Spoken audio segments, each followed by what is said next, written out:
Teología básica por el Dr. Charles C. Riley. Sección 8. El pecado. Capítulo 39. El cristiano y el pecado. 1. La norma para el creyente. El llegar a ser cristiano no exime a nadie de pecar ni de la obediencia a la ley de Cristo. Decir que sí lo exime es caer en uno o ambos de los errores comunes acerca del cristiano y el pecado. Uno es un perfeccionismo falso y el otro es el antinomianismo. La perfección no bíblica enseña que el creyente no peca en ninguna forma porque ha erradicado el principio del pecado. Ningún creyente puede experimentar esta clase de perfección sin pecado hasta la resurrección, cuando será libre del principio de pecado que lleva dentro. Una forma modificada de la perfección sin pecado no incluye la erradicación de la naturaleza pecaminosa, pero enseña que un cristiano puede vivir sin practicar el pecado por algún periodo de tiempo. Pero no practicar el pecado significa no solamente no cometerlo, sino también conformarse a la voluntad de Dios y practicarla. La perfección sin pecado abarca más que la ausencia del pecado. En realidad, la doctrina bíblica de la perfección significa cumplimiento, madurez, plenitud, estar completo. La perfección bíblica no es lo opuesto de la pecaminosidad, sino de la inmadurez, y es algo que se espera del creyente aquí en la tierra. Una discusión excelente de la doctrina bíblica fue escrita por W. H. Griffith Thomas. The Biblical Teaching Concerning Perfection. The Sunday School Times, 22 de julio de 1944, página 515 a 6. El antinomianismo enseña que el cristiano no está sujeto a la ley. El concepto del antinomianismo en cuanto a estar libre de la ley a menudo lleva a libertinaje. El antinomianismo algunas veces se equipara con la libertad cristiana, una suposición incorrecta. Lo opuesto de la libertad es la esclavitud, y el creyente ha sido librado de la esclavitud del pecado a una posición de libertad de esa esclavitud en Cristo. Lo opuesto del antinomianismo es obediencia a la ley. ¿Cuál ley? Porque ha habido varias a través de la historia bíblica. Para el creyente de hoy en día es la ley de Cristo, Gálatas 6:2. ¿Cuál es la norma bíblica para el cristiano? No es la perfección sin pecado ni el antinomianismo. Es andar en la luz. Primera de Juan 1:7. Dios es lujo santo. Esta norma absoluta está siempre ante el creyente. Aún así, ningún creyente puede en esta vida estar sin pecado, como lo está Dios. Entonces, ¿se burla Dios de nosotros? En ninguna manera. Más bien, Él arregla su requisito para cada uno de nosotros de acuerdo a nuestra etapa de desarrollo espiritual.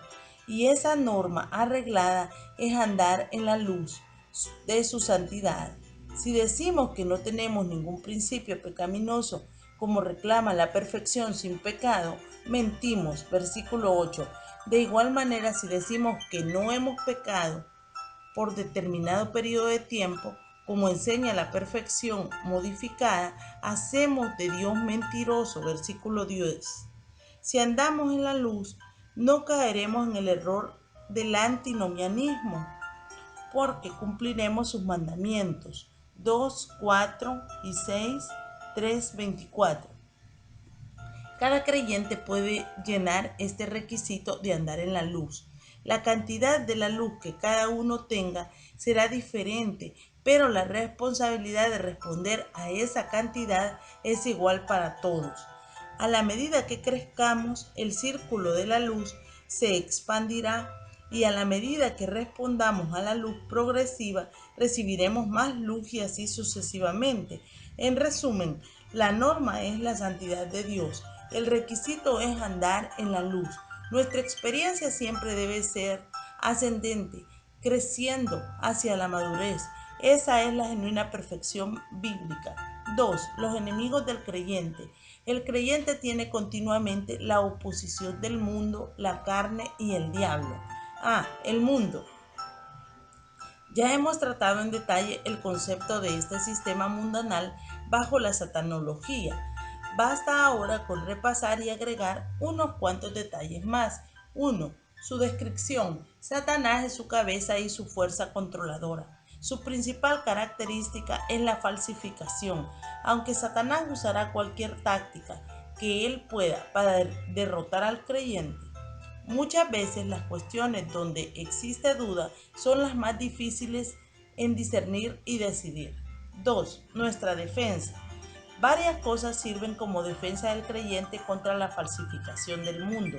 La armadura, Efesios 6, 13 al 18, conocimiento de las estrategias de Satanás, 2 Corintios 2, 11, la sobriedad, la vigilancia, 1 Pedro 5, 8. Posiblemente se debiera poner la fe al principio o cerca del principio de la lista. Nuestra fe es la victoria que vence al mundo. 1 Juan 5, 4 y 5. La fe que nos identificó con la obra de Cristo en la cruz. Puesto que cada creyente tiene tal fe, este tiene una defensa adecuada contra el mundo, pero la fe tiene que ser constantemente ejercitada para obtener la victoria.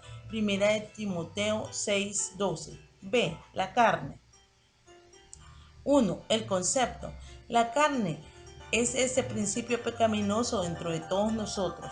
Algunos identifican la naturaleza pecaminosa con la carne. La carne produce obras. Gálatas 5:19. Se caracteriza por lujuria y pasiones. Versículo 24 y 1 Juan 2:16.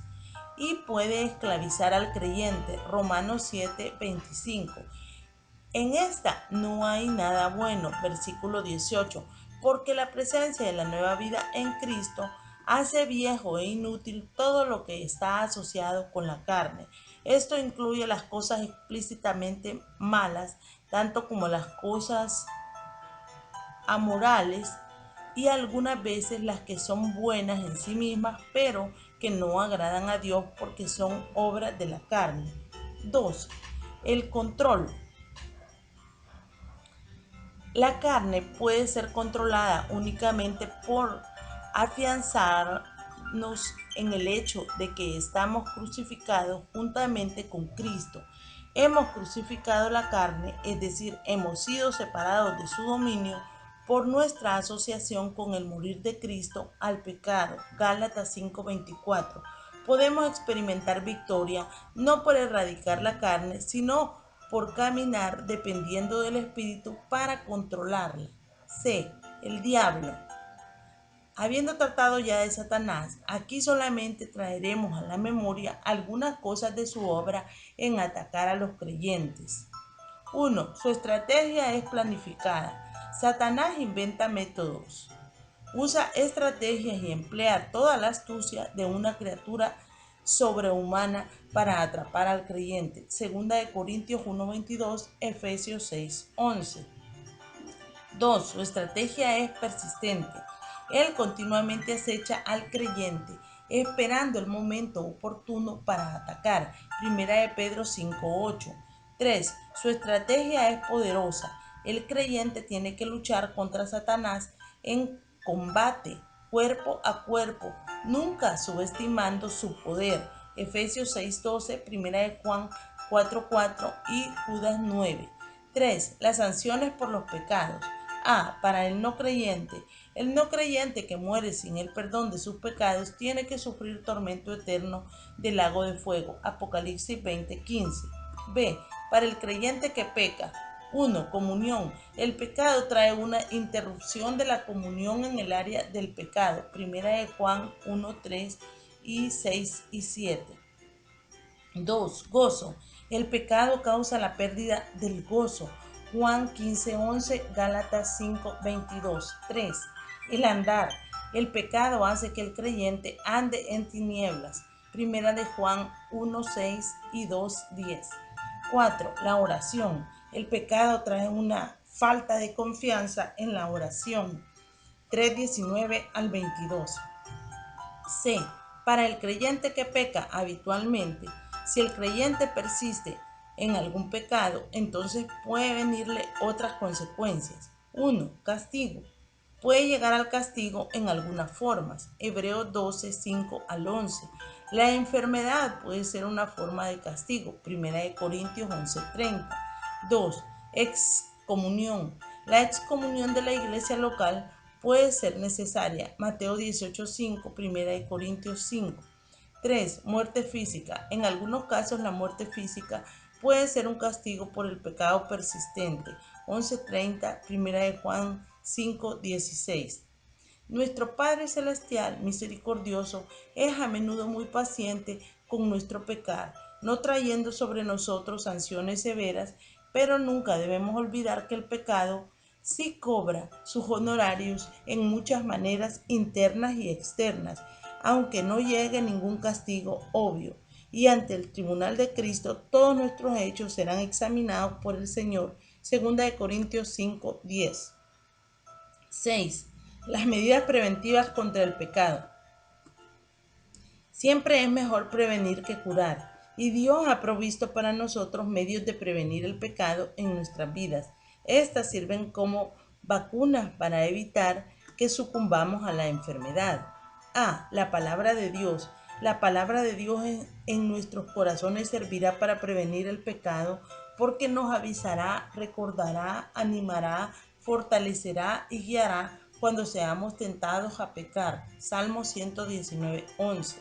B. La intercesión de Cristo. Nuestro Señor siempre vive para interceder por nosotros. Hebreos 7:25. Uno de sus motivos de oración es que no pequemos. Vean una ilustración de esto en el caso de Pedro en Lucas 22:32 y también la declaración directa en Juan 17:15. Sin duda, nunca sabremos lo que esto ha abarcado hasta que lleguemos al cielo y aún allí posiblemente no se nos diga todo. C. La morada del Espíritu.